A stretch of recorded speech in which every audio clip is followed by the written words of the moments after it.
দিনটো আঠকাই থাকব ইয়াতে এনেকে অসমীয়া ল'ৰা এটাক খিলঞ্জীয়া ল'ৰা এটাক হাত তলাব তহঁতে অসমীয়া ল'ৰাক হাত তুলিব খিলঞ্জীয়া ল'ৰাক তহঁতৰ ইমান নহ'ব তহঁতৰ এনেকে আকৌ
মঞ্চ উপবিষ্ট শ্ৰদ্ধাৰ ব্যক্তিসকল, মোৰ আগফালে উপবিষ্ট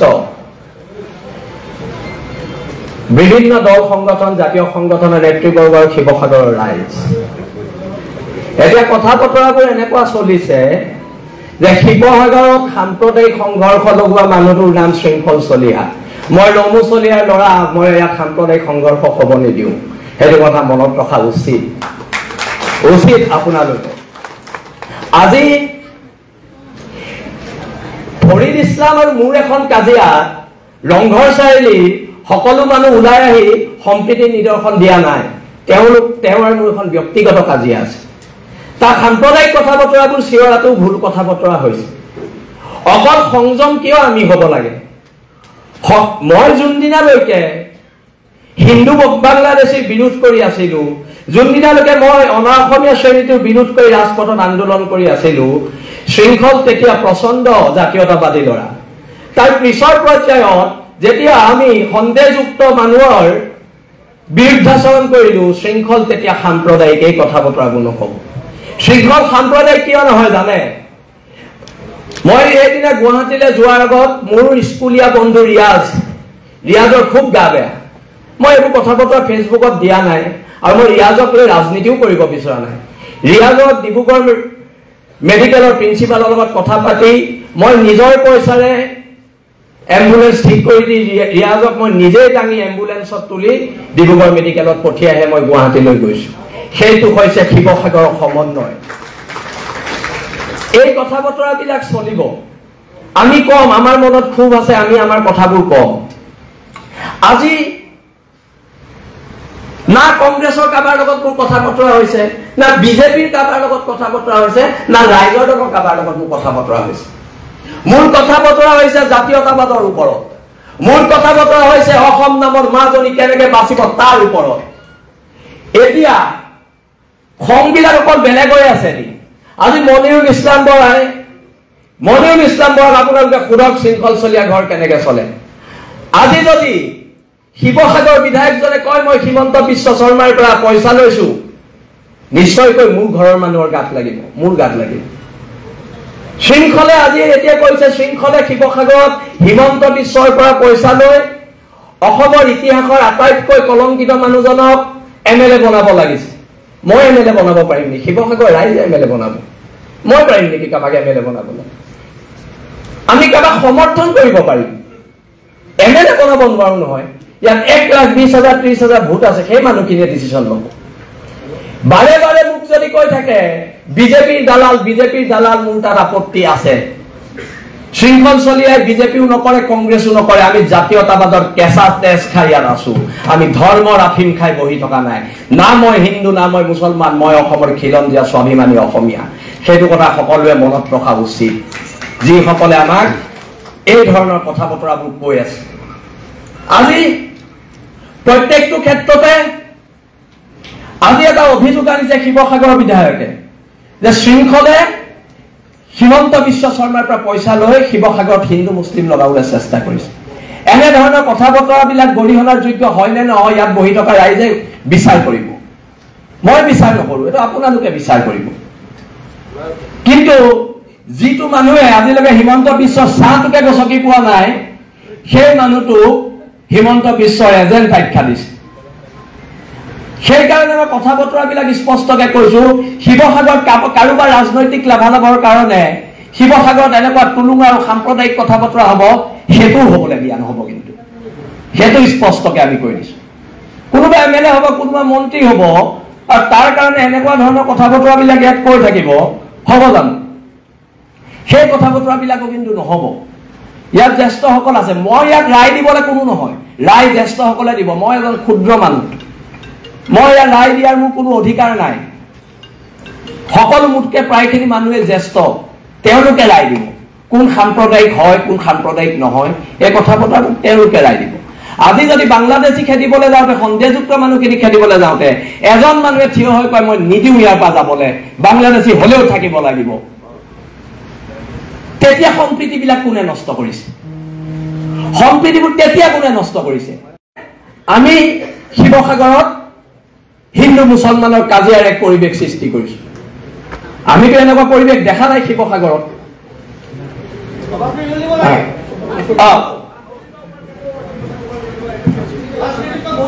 আৰু অনাগত দিনত এখন ঐক্যবদ্ধ সংগ্ৰামেৰে জাতি বাতি ভেটিৰ স্বাৰ্থত আমি সকলো খিলঞ্জীয়া মানুহ একত্ৰিত হ'ব লাগিব। আৰু খিলঞ্জীয়া মানুহ একত্ৰিত হৈ চাউলুং চুকাফাৰ আদৰ্শৰে, যি চাউলুং চুকাফাই সাংস্কৃতিক জাতীয়তাবাদৰ ভেটি গঢ়ি গৈছিলে, সেই সমন্বয়ৰ ভেটিৰে আমি আগবাঢ়ি শিৱসাগৰ ৰক্ষা কৰিব লাগিব, শিৱসাগৰ জনগাঁথনি ৰক্ষা কৰিব লাগিব। ধন্যবাদ। জয় অসম।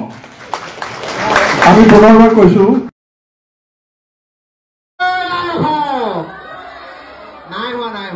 আৰু দুবাৰ জোৰদাৰ জয় অসম। এইবাৰ অলপ ভাল হৈছে। এইবাৰ যদি ভাল নহয় কিন্তু টম এণ্ড জেৰী আৰু ডৰেমন চাবলৈ নিদিম মই। অকে, আৰু এবাৰ লাষ্ট টাইম জয় অসম। এই চেগতে মোৰ সন্মুখত অলপকৈ উৎপাত কৰি থকা মৰমৰ কণমানি আমাৰ আহি থকা দিনৰ দেশৰ ভৱিষ্যত RV 365ৰ সমূহ কৰ্মকৰ্তা আৰু অভিভাৱকসকল বিভিন্ন প্ৰান্তৰ পৰা অহা সচেতন অসমীয়া সমাজ প্ৰথমতে বিএলচি থানা অসমৰ তৰফৰ পৰা সকলোকে বৈপ্লৱিক অভিবাদন জ্ঞাপন কৰিলোঁ। গুৰুত্বপূৰ্ণ ভূমিকা হ'ল আপোনালোকৰ অভিভাৱকসকলৰ যে আপোনাক চোৰ বনাবনে, ডকাইত বনাবনে, ইঞ্জিনিয়াৰ বনাবনে, ডক্টৰ বনাবনে, নে লেখক বনাব, নে ভাল মানুহ বনাব, নে বেয়া মানুহ বনাব। গতিকে ময়ো এনেকুৱা ফেমিলি ইতিমধ্যে আপোনালোকে গম পায় অসম আৰু অসমীয়াৰ কাৰণে স্বদেশ আৰু স্বজাতিৰ কাৰণে কাম কৰিছে। অসম আৰু অসমীয়া আৰু স্বদেশ আৰু স্বজাতি বুলি ক'লে কণ কণ আমাৰ সন্মুখত যে বহি আছে ভাইটি ভণ্টিসকল, কণ কণ যে আমাৰ মইনা মাইনীসকল, এইসকলৰ কাৰণে বিএলচি থানা অসমীয়া কাম কৰিছে। আহি থকা 10টা 15টা 100টা বছৰ পাছতো যাতে এই আমাৰ সন্মুখত বহি থকা ভূত ভৱিষ্যতে যাতে হল গৌৰৱে কৰিব পাৰে, মই যেনে এজন জাতীয় ভেমত থকা এজন অসমীয়া সকলোৱে যাতে গৌৰৱে যেতিয়া অসমত যদি মূৰ তুলি জীয়াই থাকিব পাৰে তাৰ কাৰণে বিএলচি থানা অসমীয়া কাম কৰিছে। প্ৰজন্ম যুৱ প্ৰজন্ম মানে দেউতাক মাকৰ বুকুৰ মৰমৰ পৰা ল'ৰা ছোৱালী আঁতৰি গ'ল, দেউতাক মাকে কৰা শাসনৰ পৰা ল'ৰা ছোৱালীবিলাক আঁতৰি গ'ল। গতিকে গোট খা মদ চাদা চিগাৰেটে বৰ্তমান সময়ত জাতিটোক কোঙা কৰিছে। মই অভিভাৱকসকলক এই আপাহতে এটা মোৰ বিনম্ৰ অনুৰোধ থাকিলে, আজিকালি কিন্তু দেউতাক মাক পুতেক জীয়েকৰ মাজত সেই আগৰ নিচিনা সম্পৰ্কটো নাই। মানে কিমতে ভকতি মহিদুৰ আচৰণ ব্ৰহ্মাই দি কৰি ৰাতিপুৱা হলে যে আই পিতাই ভৰিত চুই যে বাহিৰলৈ ওলাই গৈছিলো, সেই সম্পৰ্কটো নাইকিয়া হৈছে। মই এতিয়াও আই পিতাই শিৱসাগৰত মোৰ ঘৰ গ'লে মই দেউতা মাৰ মই হাত ভৰি ধৰো, সেৱা লওঁ। আপোনালোকে কিন্তু সেই সংস্কৃতিটো এতিয়াৰ পৰা যদিও কাৰোবাৰ ফেমিলিত নাই, সেই সংস্কৃতিটো কিন্তু এতিয়াৰ পৰা এডপ্ট কৰক। সম্বৰ্ধনা পত্ৰ প্ৰতি মাননীয় শ্ৰীযুত বিকাশ অসম বিএলচি থানা মুখ্য সচিব কামৰূপ অসম দিনাংক 31 আগষ্ট 2025। মান্যবৰ, পোনপ্ৰথমে আপোনালৈ RV 365 ৱেব মিডিয়াৰ তৰফৰ পৰা আগবঢ়ালো প্ৰীতি বৰা সম্ভাষণৰ শৰাই। শেহতীয়াকৈ অসমৰ জনগণৰ আস্থা বিশ্বাসৰ পাত্ৰ হৈ পৰিছে আপুনি। আপোনাৰ কৰ্মদক্ষতাই প্ৰতিগৰাকী অসমীয়াৰ হৃদয় জিনিছে। আৰ্তজনৰ বিশ্বাসৰ পাত্ৰ, নিৰীক্ষজনৰ আশাৰ পাত্ৰ হোৱাৰ লগতে প্ৰতিগৰাকী দুৰ্ভগীয়াৰ সাহসৰ প্ৰতীক আপুনি। এই যাত্ৰাত আপুনি এগৰাকী অক্লান্ত পথিকৰ ভূমিকা ৰূপায়ণ কৰিছে। নিৰন্তৰ প্ৰচেষ্টাৰে নিজৰ দুখ কষ্ট পাহৰিও দিন ৰাতি একাকাৰ কৰি অসংখ্যজনৰ বাবে সঞ্জীৱনী সুধাৰ দৰে কাম কৰি আহিছে। আশা ৰাখিছো আগন্তুক দিনৰ প্ৰতিটো ক্ষণ প্ৰতিটো পলৰ বাবে আপুনি হৈ পৰিব অসমৰ এটি অমূল্য সম্পদ। ভালে থাকক, আগুৱাই যাওক তাৰে কামনা কৰিছো। লগতে আপোনাৰ এই সেন্দুৰীয়া যাত্ৰাত এনেকৈ নিষ্ঠা সহকাৰে সেৱা কৰি যাবলৈ নেদেখাজনে যেন আপোনাক শক্তি প্ৰদান কৰে তাৰ প্ৰাৰ্থনা জনাই উদগনিমূলক বঁটা 2025 প্ৰদান কৰি RV 365 ৱেব মিডিয়াটোৰ সঞ্চালক মুখ্য সম্পাদক প্ৰমুখে প্ৰতিগৰাকী কৰ্মকৰ্তাৰ তৰফৰ পৰা আপোনাৰ সুস্বাস্থ্য আৰু দীৰ্ঘ পৰমায়ু কামনা কৰিলো। ধন্যবাদেৰে সঞ্চালক ডক্টৰ ৰাজীৱ বড়ো, মুখ্য সম্পাদক চিৰঞ্জীৱ কলিতা। এখন মই নিজে তেওঁক অৰ্পণ কৰিছো।